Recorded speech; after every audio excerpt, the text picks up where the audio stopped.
Installing the Retrax XR Pro tonneau cover system. The two questions we're going to answer: can it be done alone, and how long will it take?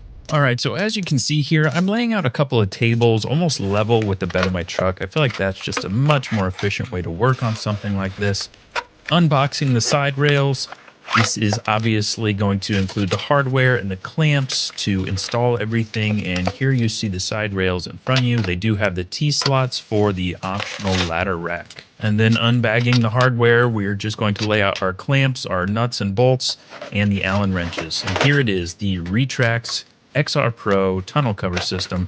I did not opt for the EQ. The last thing I want to be doing is opening up apps and other junk like that when I'm out and about in the wilderness trying to get disconnected from technology. And then removing the brackets and spacers that are, again, just for safe shipping, but save those spacers, you're going to need them. Here you see I turned it around to make it more aligned with where we're going to put it. There's the keys. This part I was a bit skeptical about. I wasn't sure how long it might take to install the rail. I did drop a screw down into the canister, but luckily it dumped right out, and I went back at putting on the rail. Overall, I'd give that a 7 out of 10. That was fairly easy. Put in a couple Phillips head screws to secure it to the canister. They went a little rough, but I think they're supposed to, because really, you don't want these coming loose, so that's understandable. There we are installing the second screw, and then we're pretty much just going to repeat that process on the other side.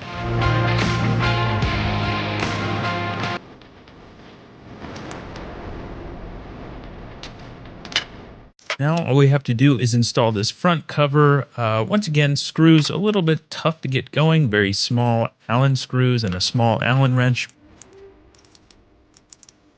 Threading was a little bit rough once again, but sure, we need those to stay tight, so that's understandable.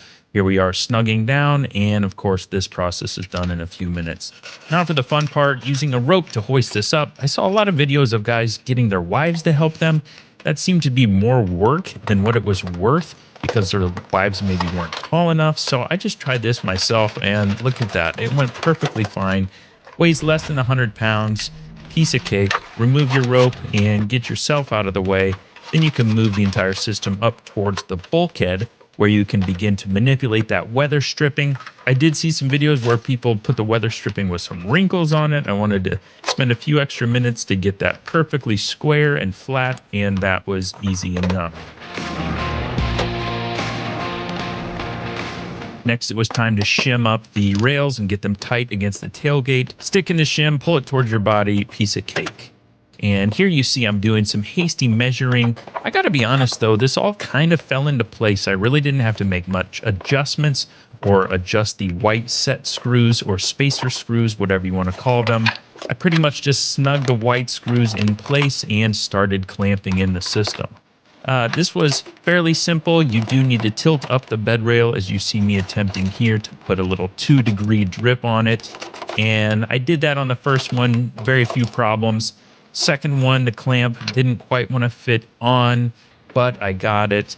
Third and fourth ones were quite a bit more tricky. I had to take the clamp completely apart to get them to fit, probably because it wasn't perfectly square on the truck bed, but I was trying to work without my cameras dying, so I worked quickly, and I think it still worked out pretty well.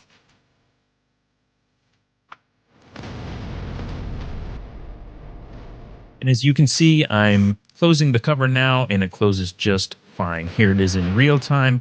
Wow, I can't believe it. For as fast as I was working, that actually went together pretty smooth. Here I am checking the gap on the weather stripping near the rear window, and everything lined up perfectly. I gotta say, the corners were tight, tailgate closed just perfectly. Checking the weather stripping. You know, I'm not an expert at truck accessory installations, but this actually went pretty darn smooth. And removing the plastic was about a 5 out of 10 on the fun scale, but we got it done. Now, I hate to end on this note, but these drain tubes were pretty cheesy. They said they would snap in almost like an electrical connection, but it just wasn't true. I really fought with this for like 25 minutes before I decided, hey, screw it. Plus, they don't fit in the drain tubes in my truck, so I just left them lay because I'm not about to drill holes in my brand new truck. All that to be said, look how sexy this is. Look how strong this is. I'm pretty much your average guy, and I put it in about 2 hours, so no complaints here. The Retrax XR system.